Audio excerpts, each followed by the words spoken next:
Olá, gente, bem-vindos ao site. Estamos na aula 2 de literatura e vamos dar continuidade ao assunto trabalhado na aula 1, é óbvio, né? Então, o que é que acontece? Olha só, na aula 1, nós trabalhamos a definição do barroco, né? Estudamos a introdução e estudamos a poesia lírica de Gregório de Matos, aquela que é dividida em lírica amorosa, filosófica e religiosa. Se você não assistiu à aula 1, eu recomendo que volte para poder entender melhor, tá certo? Agora nós vamos estudar a poesia satírica de Gregório de Matos. Gente, foi na poesia satírica que Gregório de Matos recebe esse pseudônimo, né? Esse nome aí novo, esse nome falso, que na verdade não deixa de ser um pseudônimo, pelo fato de que não é o nome original dele, não é um apelido, Boca do Inferno, justamente pelo fato de Gregório de Matos criticar tudo e todos.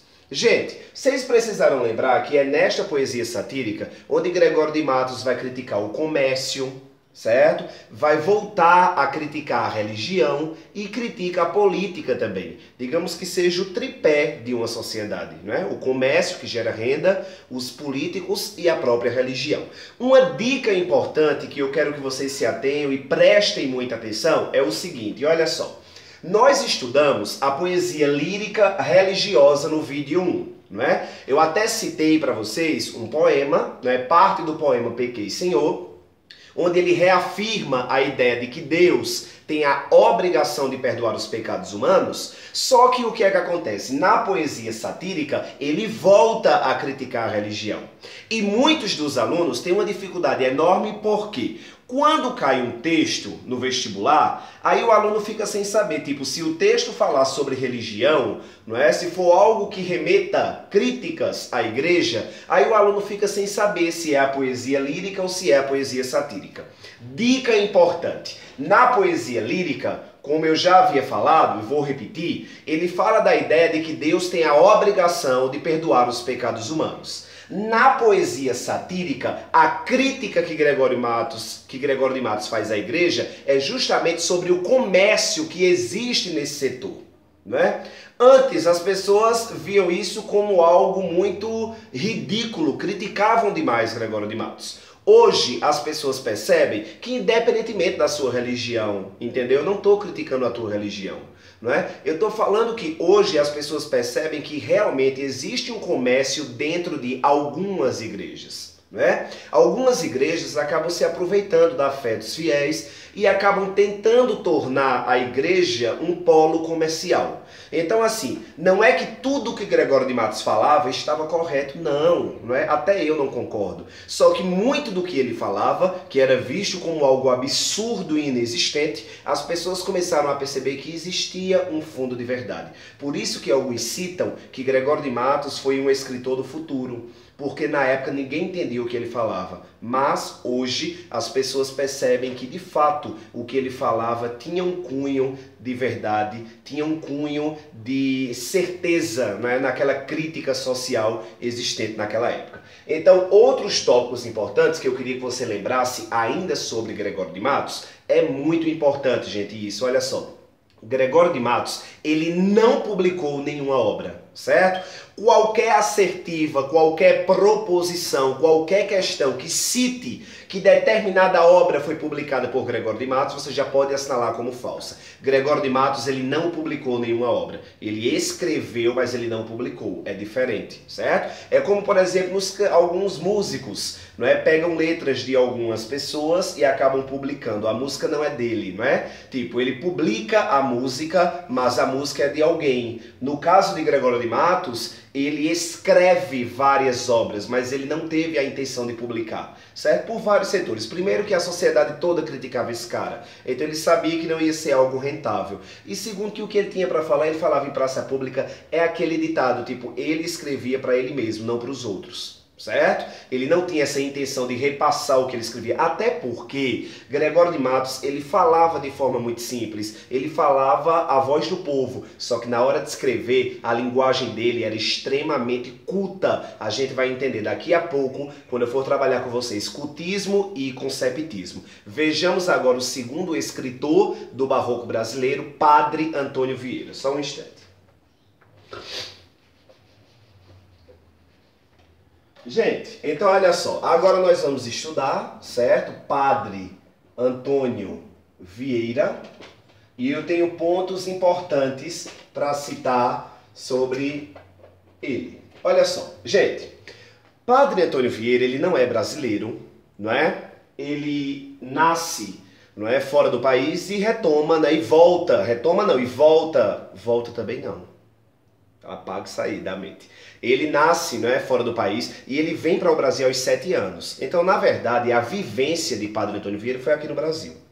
O que eu quero que você preste atenção, e isso cai na maioria dos concursos vestibulares, né, é o seguinte, ó, gente. Padre Antônio Vieira, ele não é poeta, ele não escreveu poesia. Isso é muito importante, porque alguns enunciados já levam o aluno ao erro, né? Citam, por exemplo, o poeta Padre Antônio Vieira escreveu, entre outras obras. Gente, pelo amor de Deus, não pode acontecer isso, certo? Caso aconteça, já procure a letra E, nenhuma das alternativas, porque o enunciado já quer te levar ao erro. Não tem essa ideia de achar que Padre Antônio Vieira, ele é poeta. Johnson, qual a justificativa? Ele não escreveu poesia. Então, olha só, Padre Antônio Vieira, certo? Ele é prosador. Ô Johnson, e o que é prosador? É porque ele escreveu apenas prosa. Ô Johnson, e o que é prosa? Prosa é sermão, certo? Aquilo que a mãe da gente faz quando a gente chega em casa, né? Guarde isso, tira a toalha molhada, não sei o que, sermão, algo para a vivência, para a gente melhorar. Então, como o próprio nome já remete, padre, não é? Então ele tinha um poder de persuasão muito grande, então na verdade ele tentava orientar as pessoas realmente para o caminho religioso. Ele não escreveu poesia, ele é prosador, fez prosa, prosa é sermão. Uma dica importante, Johnson, tu poderia citar os principais sermões de Padre Antônio Vieira? Gente, ó, nós temos para Padre Antônio Vieira aproximadamente 500 cartas e 200 sermões. Então, dizer para você, Johnson, eu vou lembrar de todos eles, além de não precisar lembrar, isso não cai muito nos vestibulares, certo? Então, existem quatro sermões que caem muito nos vestibulares e você precisa ficar atento. Eu não vou escrever porque alguns são grandes, mas aí tem no material teórico, certo? Eu vou citar para você agora, mas tem no material teórico para você dar uma analisada. Olha só. Para Padre Antônio Vieira, você vai lembrar do Sermão do Mandato, certo? Sermão do Mandato. Sermão de Santo Antônio aos Peixes, certo? Terceiro sermão importante dele. Pelo bom sucesso das armas de Portugal contra as de Holanda, certo? Sermão pelo bom sucesso das armas de Portugal contra as de Holanda. E o mais importante dele, que é o Sermão da Sexagésima. Ô Johnson, qual é o que mais cai desses quatro? Sermão da Sexagésima, sem sombra de dúvidas. Por quê? Dê uma olhadinha para cá, ó. Eu vou apenas colocar algumas abreviações, mas tem no material teórico, tá? Olha só, os quatro mais importantes dele. Sermão da Sexagésima, Sermão do Mandato, Sermão de Santo Antônio aos Peixes e Sermão pelo bom sucesso das armas de Portugal contra as de Holanda. Preste atenção, olha só. Eu tenho esses quatro mais importantes. Ô Johnson, dentro desses quatro, o Sermão da Sexagésima, ele ainda tem um destaque maior? Sim, sem sombra de dúvidas. E por que esse destaque é ainda maior? Porque, olha só, gente, Sermão da Sexagésima, Sermão de Santo Antônio aos Peixes, Sermão pelo bom sucesso das armas de Portugal contra as de Holanda, ou qualquer um outro dele, a temática maior era pregar a palavra de Deus. Certo? A maior era pregar a palavra de Deus. Ô Johnson, mas olha só, eu vi que sermão de Santo Antônio aos Peixes foi um sermão que ele fez para os pecadores, não sei o que lá. É verdade? É. Mas a ideia central, a temática era pregar a palavra de Deus. Só que o que é que acontece, gente? Vai chegar um momento em que a Igreja Católica vai perder muitos fiéis, não é? Algumas pessoas acham que isso está acontecendo agora. Eu não estou discutindo religião, eu estou só te mostrando a realidade, tá? Antes a gente tinha um mundo católico, né? A gente tinha a Igreja Católica dominando tudo, só que o que é que acontece? Hoje a gente já percebe, em alguns estados, por exemplo, em alguns países, o número de protestantes é maior do que o número de católicos, né? O número de evangélicos é maior do que o número de católicos. Então assim, mas isso não está acontecendo agora. não é? Desde a época do Barroco, em 1601, a Igreja Católica já vinha perdendo fiéis. Então, o que é que acontece? Padre Antônio Vieira, ele começou a perceber que ele, por exemplo, ministrava uma missa para 1000 pessoas, no outro dia tinha 980, no outro dia 950. Com essa redução, ele começou a perceber que tinha alguma coisa de errado. E aí, o que é que ele fez? Ele escreveu o Sermão da Sexagésima. Sermão da Sexagésima é uma obra que o intuito maior dela não é pregar a palavra de Deus, é ensinar como pregar. Não é? Então o intuito dele nesta obra foi falar justamente de olhos, de luz, de espelhos. Ele insinua na obra como se só o padre, não é, tivesse esse dom, fosse o professor da pregação, digamos assim. Então, o Sermão da Sexagésima foi uma obra, na verdade, para induzir as pessoas, não é, a acreditar que só a Igreja Católica tinha o poder divino de curar, de perdoar. Então, é algo extremamente complexo assim para discutir, mas a teoria é esta, certo? Espero que você tenha entendido. Eu não estou envolvendo religião, nem criticando igreja A, B ou religião C ou D. Outro ponto importante. Johnston, ele teve sucesso com esse Sermão da Sexagésima? O pessoal voltou para a Igreja Católica? Não. Muito pelo contrário. Padre Antônio Vieira chegou um momento em que ele foi odiado por todos. E isso aí é só para aluno fera, é uma dica muito bacana. Não tem em todos os livros, mas eu quero que você entenda. Olha só, odiado por todos a vida toda foi Gregório de Matos. Mas existia uma época em que Padre Antônio Vieira também foi odiado por todos. Ô Johnston, que época foi essa? Foi quando ele começou a proibir livros científicos e livros filosóficos. Aí você diz, ô Johnston, e ele tinha esse poder? Gente, até hoje em algumas cidades pequenas, o padre manda mais do que o prefeito. Não é? Porque se o prefeito quiser montar uma festa grande na frente da igreja, tem que ter autorização e tal. E o padre, se quiser montar uma festa na frente da prefeitura, na hora que ele quiser, em algumas cidades, não é? Principalmente as menorzinhas, existe todo um poderio aí, não é? Em cima dessa figura da Igreja Católica. Então, o que é que acontece? Ele proibiu livros científicos e filosóficos. Agora, por que, Johnston, que ele proibiu? Olha só, filosofia e ciência buscam a verdade, não é? Então eles nunca estão satisfeitos, eles sempre vão em busca de mais. Uma pessoa chega para mim e diz, Johnston, por que esse quadro é branco? Eu digo, porque é branco, porque é a cor dele. Mas por que a cor dele é branca? Não, porque ele foi grafado assim. Mas por quê? Ele nunca está satisfeito. Não é? Johnston, por que uma cadeira é para sentar? Não, porque você se acomoda. E por que você se acomoda? Não, porque a coluna... E por que a coluna... Enfim, estou falando loucura, mas é isso. Não é? O filósofo cientista, ele sempre vai em busca de mais, sempre vai em busca do conhecimento. Aí Padre Antônio Vieira pensou, gente, se o pessoal olha para esse lápis e quer saber o porquê que ele escreve, o porquê que sai tinto, o porquê que é a tinta, o porquê que ele é vermelho, ele vendo, ele duvida, vai chegar um momento em que as pessoas vão realmente desacreditar de Deus, vão desconfiar da existência de Deus. Aí ele proibiu. Então chegou um momento em que as pessoas não podiam ler livros científicos e filosóficos. Só que isso foi péssimo para ele. Porque as pessoas começaram a perceber que ele estava tentando invadir, não é, a vida pessoal, e isso foi péssimo porque chegou um momento em que ele foi odiado por todos. Só que aí depois ele liberou esses livros e esse ódio passou. Então esse ódio, na verdade, é um ódio momentâneo, é um ódio passageiro, mas ele teve esse momento de repudio também das pessoas, de ódio das pessoas, certo? Então tenham muito cuidado.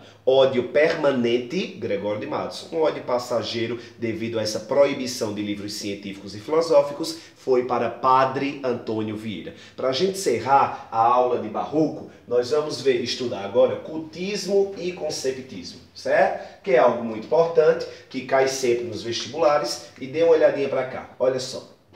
Cultismo, não é? E conceptismo. Ô Johnston, qual a diferença? Eu vou explicar de uma forma que tu vai entender e não vai, não é, se confundir mais. Olha só, isso confunde muito, os alunos erram muito e não tem necessidade. Gente, olha só, cultismo, você vai lembrar das primeiras 4 letras, né? Cult, ou seja, eu tenho aqui uma linguagem culta, né? Perceba aqui, ó, as 4 primeiras letras remetem a isso.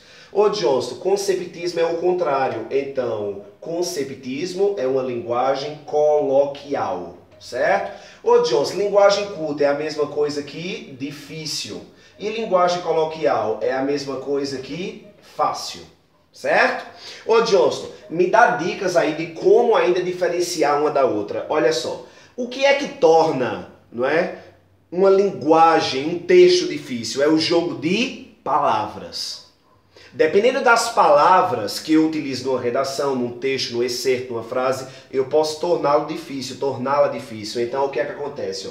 Gente, cultismo vai ser o jogo de palavras, certo? Cultismo é o jogo de palavras. Conceptismo é uma linguagem fácil, ou seja, eu tenho aqui ó, o jogo de ideias, certo? As ideias aqui são priorizadas. Então, cultismo é a linguagem culta, difícil, devido ao jogo de palavras. Conceptismo é uma linguagem fácil, coloquial, é o jogo de ideias. Para a gente finalizar agora, eu preciso saber dos dois escritores quem foi que trabalhou com o que aqui, não é? Primeiro vamos começar com Gregório de Matos. Gregório de Matos ele trabalha com o cultismo e com o conceptismo, tá bom? Eu vou até colocar aqui, ó.